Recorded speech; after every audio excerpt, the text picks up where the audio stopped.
ಕೇಳುಗರೆಲ್ಲರಿಗೂ ವೀಣಾ ಪ್ರಮೋದ್ ಮಾಡುವ ನಮಸ್ಕಾರಗಳು.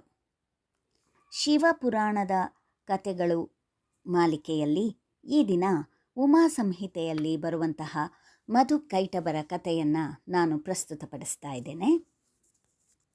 ಬ್ರಹ್ಮದೇವನು ಚತುರ್ಮುಖನಾಗಿ ಕಮಲದಲ್ಲಿ ಹುಟ್ಟಿದ.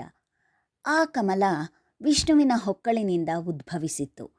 ನಾಭಿ ಕಮಲದಲ್ಲಿ ಹುಟ್ಟಿದ ಬ್ರಹ್ಮದೇವನು ಪ್ರಕಾಶಿಸುತ್ತಾ ಇದ್ದ. ಕಮಲ ಸೂರ್ಯನ ಹೊಳಪಿನಿಂದ ಕೂಡಿದ್ದಿತು. ಕಮಲದ ಮೇಲೆ ನೀರಿನ 2 ತೊಟ್ಟುಗಳು ಬಿದ್ದವು. ಇವು ಭಗವಾನ್ ವಿಷ್ಣುವು ಸೃಜಿಸಿದ್ದ ರಜಸ್ ಮತ್ತು ತಮಸ್ ಆಗಿದ್ದವು.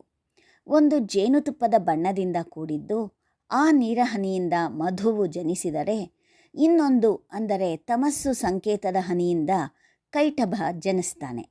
ಇಬ್ಬರೂ ರಾಕ್ಷಸರು, ಇಬ್ಬರೂ ಗದಾಧಾರಿಗಳಾಗಿದ್ದರು, ಪ್ರಬಲರಾಗಿದ್ದರು. ಬ್ರಹ್ಮನು 4 ವೇದಗಳ ಸೃಷ್ಟಿಯಲ್ಲಿ ತೊಡಗಿದ್ದನು.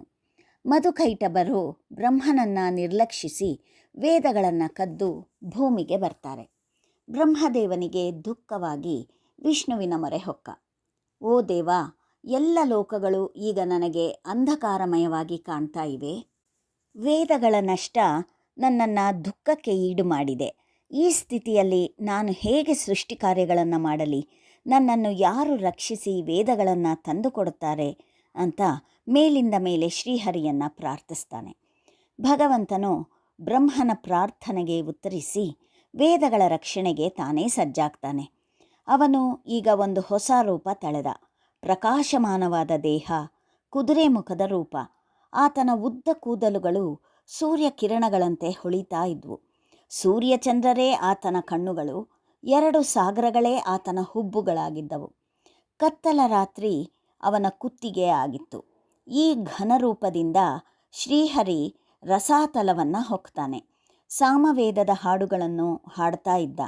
ಮಧುಕೈಟಭರು ವೇದಗಳನ್ನು ಅಡಗಿಸಿಟ್ಟಿದ್ದರು. ಹರಿಯನ್ನು ಎದುರಿಸೋಕೆ ಕಾತರರಾದರು. ಈ ಮಧ್ಯೆ ಶ್ರೀಹರಿ ಕುದುರೆ ಮುಖದಿಂದ ವೇದಗಳನ್ನು ಪಡೆದುಕೊಂಡು ಬ್ರಹ್ಮನಿಗೆ ತಂದುಕೊಟ್ಟು ತನ್ನ ಮೊದಲ ರೂಪವನ್ನು ಪ್ರಕಟಿಸಿದ.